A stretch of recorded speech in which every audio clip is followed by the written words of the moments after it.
Olá família, tudo bem com vocês? Isabela Estudos por aqui nesse mês de abril especial aqui no nosso papo. Porque, já falei com vocês, em abril usamos azul, isso mesmo. Vocês já viram o nosso vídeo da última semana? Abriu essa série especial aqui no canal Papo em Família, quando no mês de abril estamos falando sobre o espectro autista. Isso mesmo. Tem mais papo por aí no vídeo de hoje. Vem comigo! Ei, esqueci de falar com você. Já curtiu? Já deixou seu like aqui nesse vídeo? Já passou nas nossas redes sociais? Isso é muito importante, tá? Bora lá pro vídeo!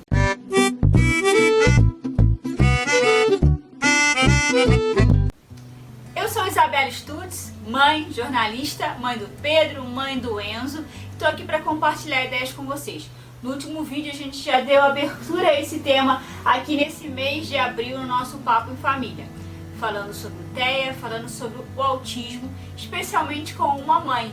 De mãe para mãe a gente se entende, não é verdade? E o tema de hoje do vídeo é muito interessante. Que mãe já não disse, meu filho não come? Essa é uma frase típica de mãe. Típica de rolar nessas rodinhas de mãe, nos grupos maternos. E tem sempre uma preocupação muito grande com isso. Meu filho não come isso, meu filho não come aquilo, meu filho comia de tudo e hoje meu filho não come. Você sabia que a seletividade alimentar é um dos aspectos que acende aquela luzinha para que você, mãe, para que você, família, procure orientação profissional? De um pediatra, de um nutricionista, de uma fonoaudiólogo, de um neuropediatra e assim por diante. Porque a seletividade alimentar é um dos sinais do espectro autista. É algum dos sinais que você pode observar. Como a gente viu no vídeo da semana passada com a mãe, a Cassiane, explicando, não quer dizer que seu filho não vai comer, não quer dizer que seu filho vai comer assim ou vai comer assado. Mas isso é um dos aspectos que você pode observar. E se seu filho tem essa seletividade alimentar, dá aquele Google, seletividade alimentar, isso mesmo. Ele só come um tipo de alimento, ele separa os alimentos por cores, ele não come certo tipo de alimento. Então tudo isso já é algum indício aí que você pode chamar sua atenção, alertar sua família para que vocês busquem orientação. Orientação é vida, informação é vida. E é isso que eu venho compartilhar com vocês aqui no papo de hoje. Para falar sobre essa questão da alimentação e do TEA, no espectro autista, eu fui buscar uma nutricionista especializada, isso mesmo. Gente, fiquei surpresa como a nutrição faz a diferença, como tem muito mais aspectos do que realmente só ensinar a comer, o que comer ou fazer uma dieta alimentar.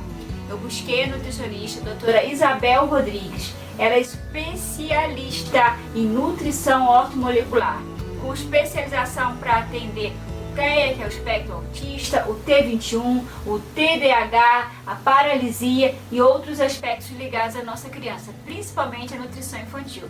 Confira esse papo de hoje, as orientações importantíssimas que ela deixou pra gente nessa conversa que eu tive com ela. Meu nome é Isabel Rodrigues, eu sou nutricionista ortomolecular. Me formei na Santa Úrsula há 13 anos atrás. Desde então eu venho trabalhando com a nutrição ortomolecular. E há 4 anos, quando a minha filha nasceu, e nasceu prematura, nasceu alérgica, muito alérgica, e eu precisei começar a mudar os leites, fazer uma introdução alimentar diferente, e aí me despertou a questão das crianças não neurotípicas. Por que não tratar as crianças não neurotípicas? Por que tem nutricionista para academia, tem nutricionista para diabético e não tem nutricionista para crianças não neurotípicas? Crianças com autismo, crianças com TDAH, com síndrome de Down, com G6PD, enfim, os demais síndromes.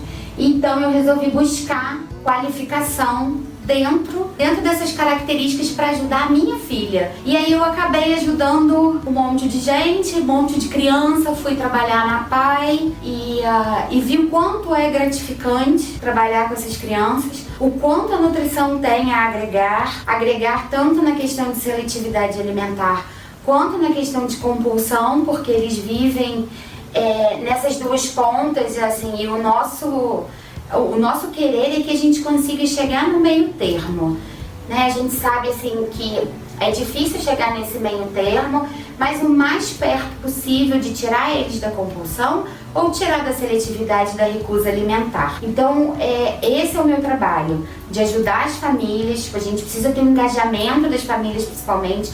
A gente muda todo um cardápio familiar, a gente muda todo um estilo de vida familiar para atender essas crianças que hoje precisam tanto da retirada do glúten, da retirada da caseína, da retirada dos xenobióticos, que são os adoçantes, os acidulantes. Então a gente pede para descascar mais e desempacotar menos.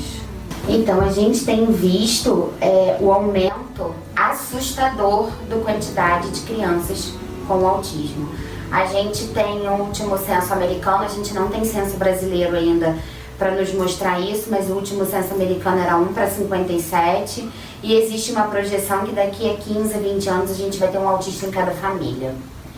Então, assim, dependendo dos graus do autismo, a gente tem que fazer intervenções diferentes, porque não existe um autista igual ao outro, então não existe uma reeducação alimentar igual a outra, um cardápio igual ao outro. E eu vejo que a necessidade é muito grande de se mudar, porque não é só uma questão ambiental, também é uma questão alimentar, o crescimento exorbitante do autismo. A quantidade de empacotados, de enlatados, de fast food, de comidas rápidas, isso vem desde antes da gestação. Hoje se diz que a gente tem que fazer um trabalho dos 1.100 dias. O que são os 1.100 dias? São 100 dias antes da gestação. Então a gente começa esse trabalho antes de gestar. Então a gente começa a fazer esse trabalho junto com a família, junto com o pai, a mãe. A gente vai mudando os hábitos alimentares dessa família para que essa criança, quando estiver no ventre da mãe, ela tenha uma quantidade de nutrientes ok, que a gente insiste muito no parto normal, porque o parto normal passa a microbiota da mãe para a criança, o aleitamento materno é essencial. Então, assim, para que a gente consiga diminuir ou pelo menos estabilizar a quantidade de casos de TEA, a gente tem que fazer um trabalho conjunto com as famílias, mas um trabalho a longo prazo, é um trabalho de antes da gestação, para que isso dê tudo certo. A gente já pede para que os pais, né, na verdade não é a mãe só, que os pais cortem xenobióticos, que são os adoçantes, os acidulantes, cortem bebida alcoólica, faça mesmo uma reeducação alimentar, que volte aos orgânicos, que volte a comer a comida da época da minha avó. É o que a gente sempre pede, a gente tem que comer comida.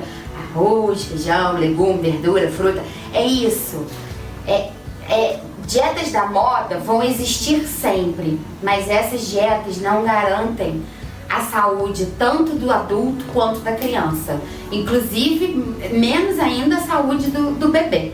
E aí a gente cai na questão da seletividade alimentar. A seletividade alimentar é muito característica do autista, né? Como eu disse, eles vivem nas pontas, mas a seletividade ainda é maior do que a questão da compulsão.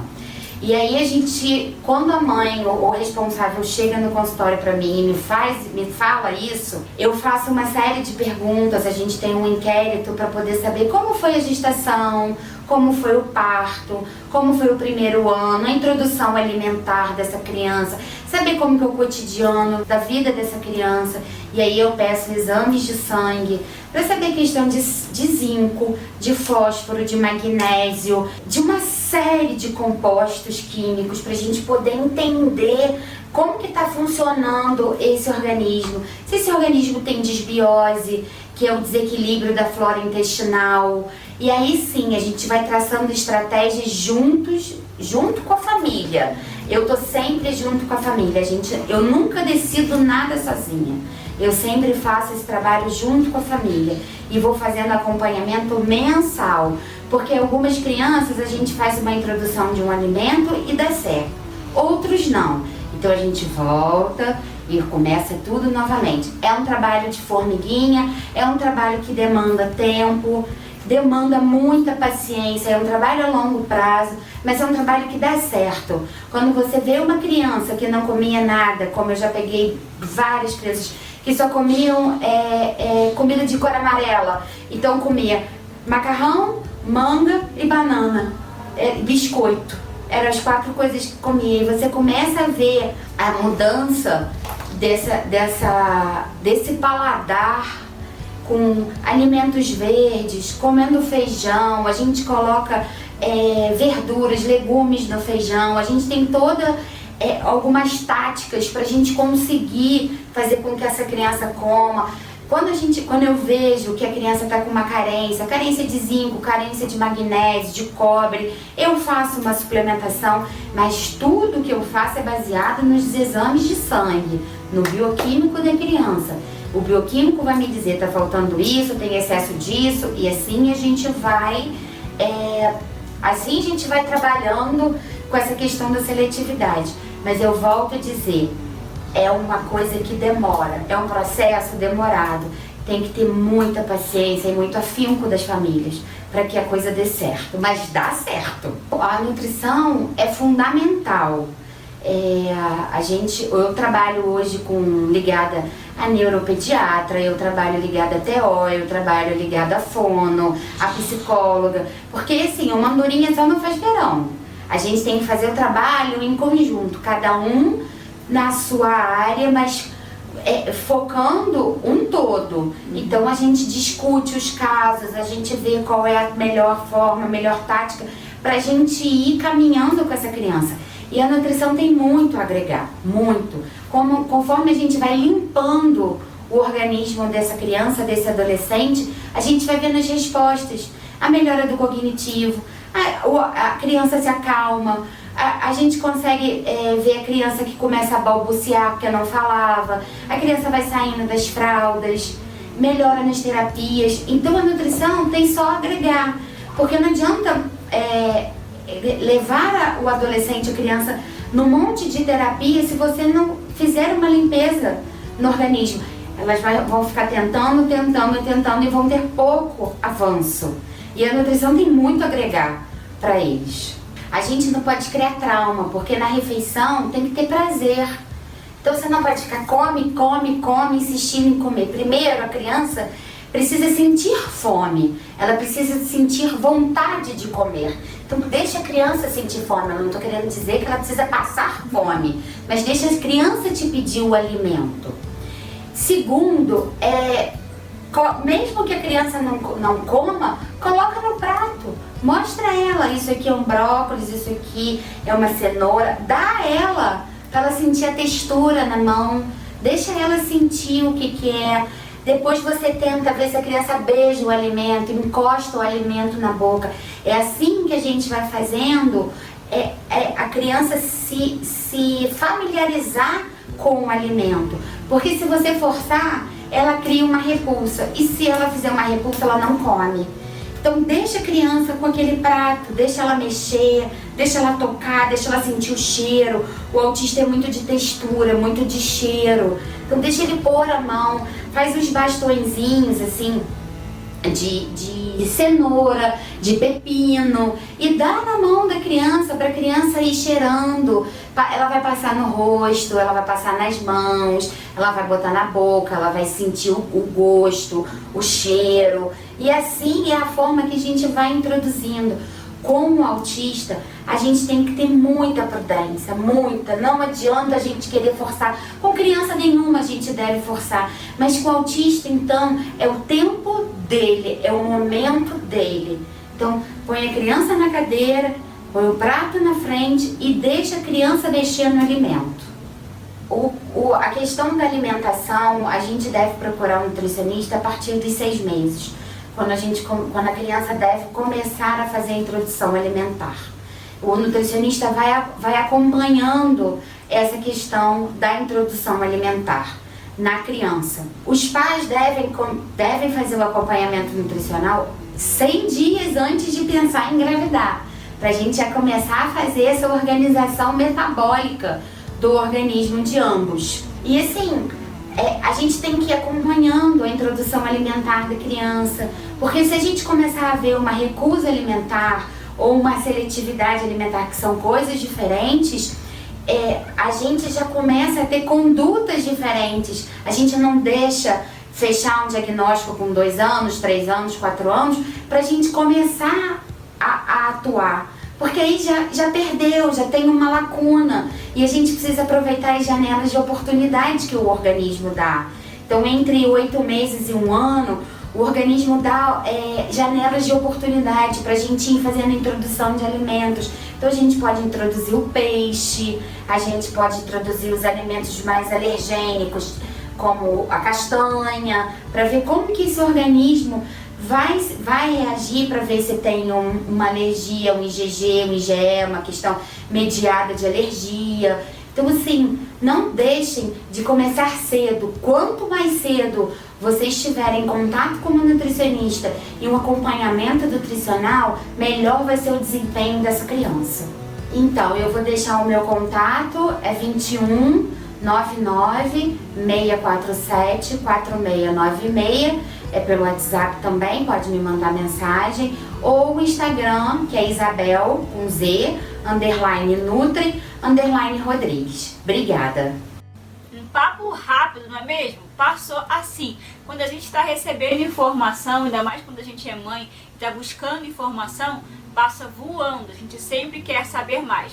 Para saber mais, só ir aqui, ó, no Instagram da doutora Isabel. Por lá tem muita informação importante, tem muita informação válida e ela é super disponível para te orientar. Ela atende aqui em Nova Friburgo, mas se você é de outro lugar, entre em contato com ela que ela pode fazer essa troca de informações e te orientar melhor. Eu fiquei realmente muito surpresa no papo com ela de saber, por exemplo, quantos exames vão te ajudar a direcionar a vida do seu filho. A alimentação pode fazer a diferença.